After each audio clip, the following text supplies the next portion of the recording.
நீங்கள் பார்த்துக் கொண்டிருப்பது உங்கள் விஜய். ரெண்டு பேரும் ரெடி ஆயிட்டீங்களா? அப்பா கீழே வெயிட் பண்றாரு. நீங்க ரெடியா இருந்தா கூட்டிட்டு வர சொன்னாரு. ஒரு 5 நிமிஷத்துல வந்துடுறேன் அத்தா. சரிம்மா, சீக்கிரமா ரெடி பண்ணி கூட்டிட்டு வா.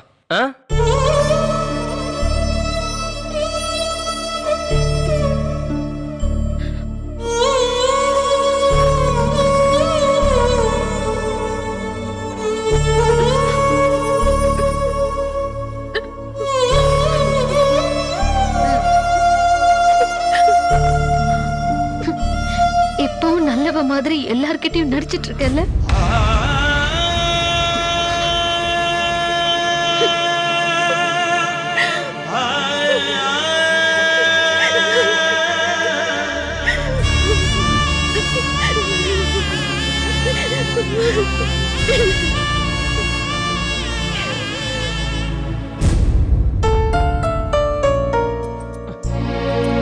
பாட்டி பாத்து வாங்க.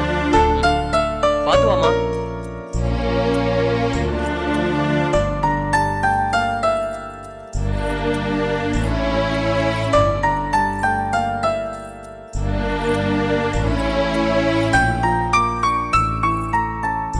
எங்க அவரை காணோம்? சமுராசன எங்க அக்கா மாமா உங்க தம்பி அரவிந்த் எல்லாரும் முன்னாடி கிளம்பிட்டாங்க. ஏன்னா அங்க ஆக வேண்டியதை பாக்கணும்ல, அதனாலதான் என்னை இருந்து கூட்டு வர சொன்னாங்க. சரி சரி, இங்க எல்லாம் எடுத்து வச்சுக்கிட்டீங்களா? ஒண்ணும் மறக்கல. சரி புறப்படலாங்களா? வாங்க போலாம். வாங்கம்மா. இந்தாமா இதை எடுத்துக்க.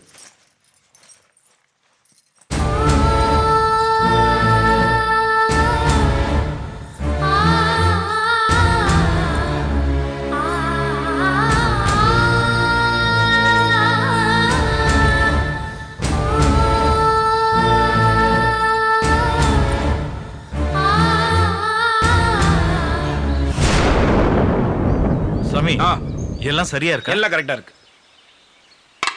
மாமா. காலையில ஓடி ஓடி வேலை செஞ்சு உடம்புல ஒரே களைப்பா இருக்கா, அதான் கொஞ்சம் சிறப்பு இருந்தா நல்லா இருக்குன்னு நினைக்கிறேன்.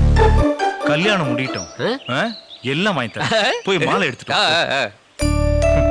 பூ கொஞ்சம் பத்தாது போல இருக்கே. செல்வம், சரி சரி வாங்கிடுவோம். மாமா என்னது இது? மாலையை காசு கொடுத்து வாங்கிட்டு வந்தீங்களா இல்ல அரசியல் கழுத்து இருந்து அப்படியே கழட்டிட்டு வந்துட்டீங்களா? செல்வம், என்னடா இது? நேத்து கட்டின மாலை கொடுத்து ஏமாத்திட்டான் போல இருக்கு. சரி பரவாயில்ல, நீ போய் 2 புது மாலை வாங்கிட்டு வா. சரி வாங்கிட்டு வரேன். செல்வம், ஹோமகுண்டத்துக்கு நெய் பத்தாதுன்னு நினைக்கிறேன். சரி ஒரு 1/2 கிலோ நெய் வாங்கிக்க. சரி சரி. டேய் செல்வம், 4 தேங்காய். டேய் 4 தேங்காய் வாங்கிட்டு வா. சரி வாங்கிட்டு வரேன். அப்புறம் செல்வம், என்னடா? இல்லடா, நான் நேத்து உங்ககிட்ட ஒரு லிஸ்ட் கொடுத்தேன்ல, அதுல 4 பொருள் விட்டு போயிருக்குன்னு சொன்னல, அதையும் ஞாபகப்படுத்தி வாங்கிட்டு வந்துரு. தெளிவா சொல்லு, இன்னும் என்னென்ன தேவைன்னு. போக விட்டு எல்லாத்தையும் சொல்லிட்டு இருக்காது. அப்புறம் அதை விட்டுட்ட இதை விட்டுட்டேன்னு என்ன சாகடிக்காத. இல்லடா, அவ்வளவுதான். இந்தா இன்னொரு 500 ரூபாய் வச்சுக்க. சரி சீக்கிரம் வா. Okay okay. மாமா 500 ரூபாய் போதும். எதுக்கு எக்ஸ்ட்ரா கொடுத்தீங்க? அதுல 150 மிச்சம் இருக்கு. செல்வண்ணா அப்படிட்டா. கல்யாணம் முடியட்டும். முடிட்டோம். உன்னை கவனிக்கிற விதத்துல கவனிக்கிறேன். சாமி, வேற எதுவும் விட்டுக்கிட்டு போலியே?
ஜோதியை போய் ரெடி பண்ணுமா?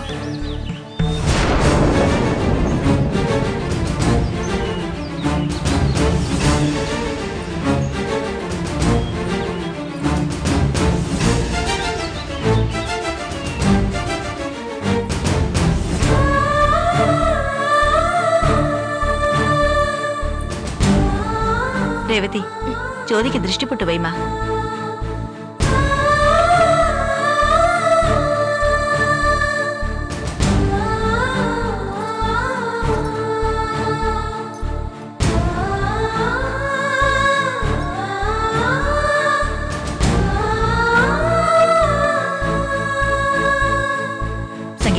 அவளுக்கு பூ வச்சு அலங்காரம் பண்ணு. நான் மத்த வேலையை பார்க்கறேன். சரிங்க அத்தை.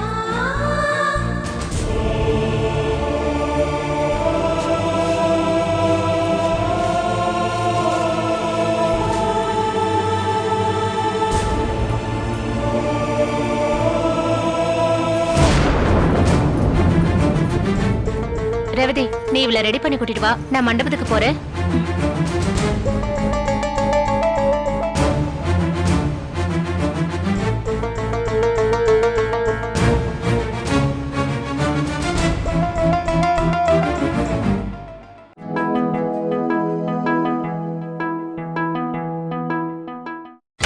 நீங்கள் பார்த்துக் கொண்டிருப்பது உங்கள் விஜய்.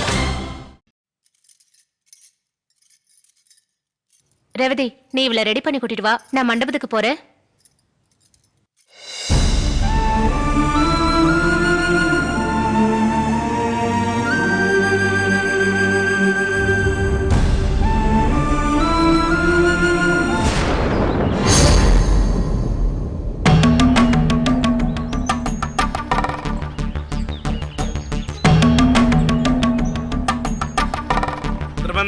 द्रावरणो द्रवन्तेजो प्रकष्पतिः द्रवन्दगिन्द्रच्छाक्ष्टराष्ट्रं धारयदा द्रवाम् ॐ गणानां त्वा गणपतिम् अवामहे कविं कवीनामुपमस्तमम् ज्येष्ठराजं ब्रह्मणां ब्रह्मणस्पद आणशृण्वन्नो दिविश्चेदशादनम्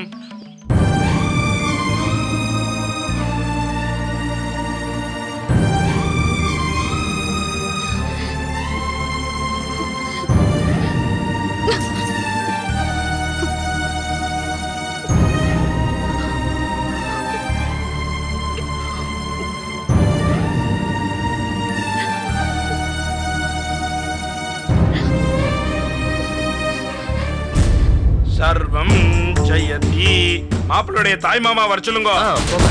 சுமுகாய நமஹ, ஏகதந்தாய நமஹ, கபிலாய நமஹ, கஜகர்ணகாய நமஹ. மாப்பிளை ஆசிட்டு போய் முகூர்த்த வேஷ்டியை மாத்தின்னு வந்து மணவரையில் உட்கார வைங்க. தானமா போயிட்டு வாங்க. ஓம் நமோ ராதபதகே நமஹ, கணபதகே நம, பிரமதபதகே நமஸ்தே சம்போதராய, ஏகதந்தாய விக்னவிநாசினே ஸ்ரீதாய, ஸ்ரீவரதமூர்த்தகே நமோ நமஹ. ஏகதந்தஸ்ச கபிலோ கஜகர்ணகः லம்போதரஸ்ச விகடோ விக்னராஜ. என்ன இன்னும் ரெடி பண்ணலையா? சரி, நான் பாத்துக்கிறேன். உன்னை அத்தை கூப்பிடுறாங்க, போ.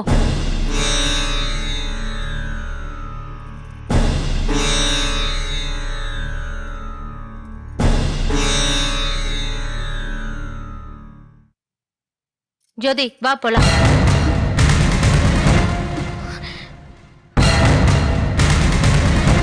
புரியலையா? உன் கல்யாணம் நடக்கணும்னா நான் தான் வழி. வா போலாம்.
அழாத.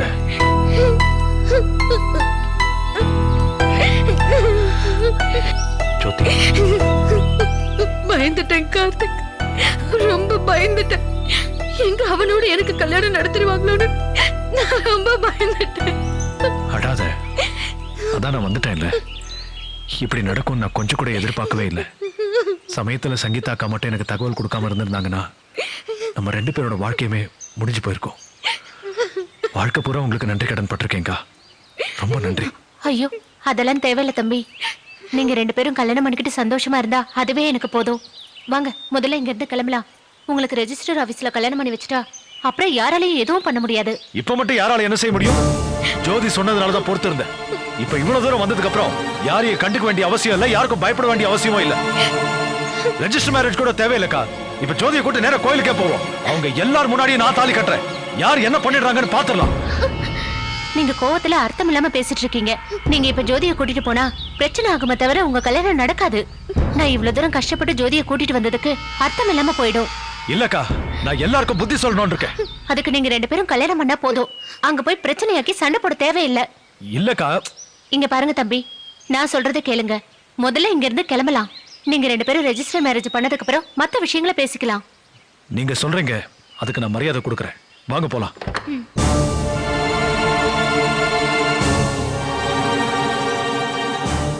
என்ன நின்னுட்ட? வண்டியில ஏறு. இல்ல கார்த்திக், அவங்க ஏற்பாடு பண்ணிருக்கிற கல்யாணத்தை நிறுத்துவோம். அது போதும். எங்க அப்பா அம்மா இல்லாம நாம கல்யாணம் பண்ணிக்க வேண்டாம் கார்த்திக்.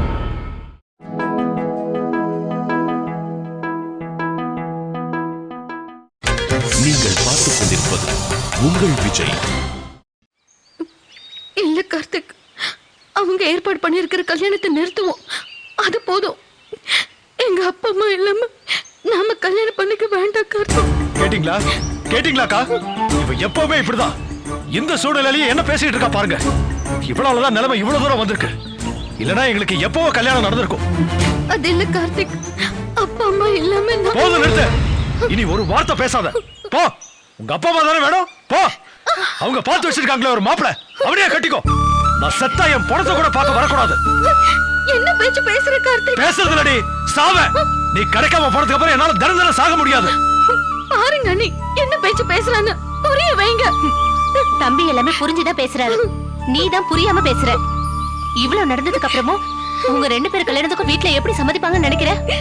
இந்நேரத்துக்கு நீ காணாம போன விஷயம் தெரிஞ்சிருக்கும். தேடிக்கிட்டு இருப்பாங்க. நீங்க 2 பேரும் அவங்க கையில கிடைச்சீங்கன்னா கார்த்திகை கொன்னாலும் கொள்வாங்களே தவிர உனக்கு கட்டி கொடுக்க மாட்டாங்க. நீ எப்பவுமே இப்படிதான் முட்டாள்தனமா யோசிச்சுட்டு இருப்ப.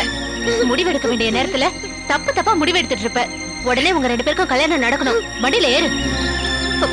சொல்றது கேளு, வண்டியில ஏறு சொல்றேன்ல.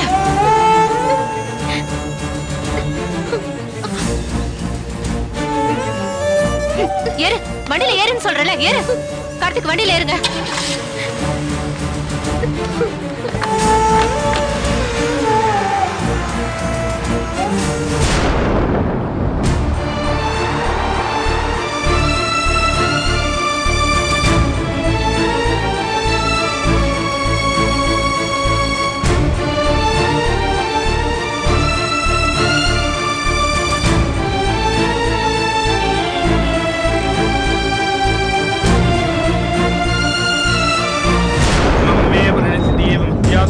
தாமஸ்யாமி பிரம்மண உத்தமானோ வரிணே போதி உருத்தகம் சமான ஆயுகும் பிரமோஷி சகல தீர்த்தாதிபதியாமி பார்த்து பூஜை பண்ணிடலாம். இது வந்துடும் சாமி. ரேவதி போமா. போய் ஜோதி ரெடியான்னு பாரு. போமா போய் கூட்டிட்டு வா. சகல தீர்த்தாதிபதிம் ஜலாதிபதிம் வருணாதிபதிம் சமுத்திராதிபதிம் மேகாதிபதிம் ஜாயாமி.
ஏன் நடக்க போறது கல்யாணமா இல்ல வேற எதுவுமா? நீங்க ஏன் இவ்ளோ கோவமா பேசுறீங்க? அவதான் சம்மதிச்சு வண்டியில ஏறி வந்துட்டு இருக்கல்ல, அவளுக்கு வருத்தம் இருக்காதா? பெத்து வளர்த்த தாய் தகப்பனை விட்டுட்டு கல்யாணம் பண்ணிக்க போறமேன்னு. இப்பவே இப்படி இருந்தா நாளைக்கு குடும்பம் குட்டின்னு ஆயிட்டா எப்படி? நீங்க தானே அவளுக்கு தைரியம் சொல்லணும். இப்படி அழறவளை இன்னும் அழ வச்சுட்டே இருப்பீங்க போல இருக்கு. இல்லக்கா, இவளுக்கு நிலைமையும் புரியாது என்னையும் புரியாது. அதுதான் என் வருத்தமே. இவ்வளவு நடந்திருக்கு, எவ்வளவு பிரச்சனைகளை இனி நம்ம சந்திக்கணும், இது எதுவுமே இவளுக்கு புரிய மாட்டேங்குதுக்கா. நடக்க போறத பத்தி யோசிக்காம இப்படி அழுதுகிட்டே இருந்தா எப்படி? எங்க கல்யாணம் இப்படிதான் நடக்கணும்னு இருக்கு. அதுக்கு யார் என்ன செய்ய முடியும் சொல்லுங்க? அதுக்காக அழுதுகிட்டே இருந்தா சரியாயிடுமா? சொல்லுங்க இவகிட்ட. கார்த்திக், கொஞ்ச நேரம் சும்மா இருங்க. நீங்களே அவளை கோவத்துல பேசலாமா?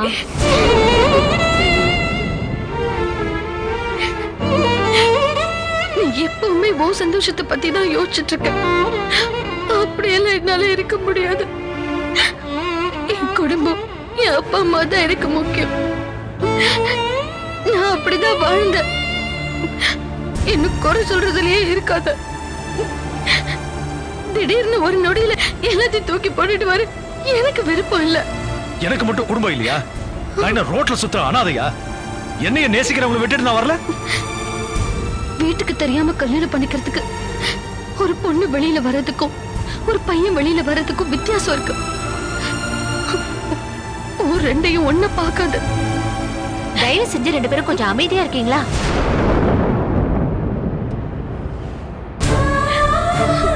ஜோதி,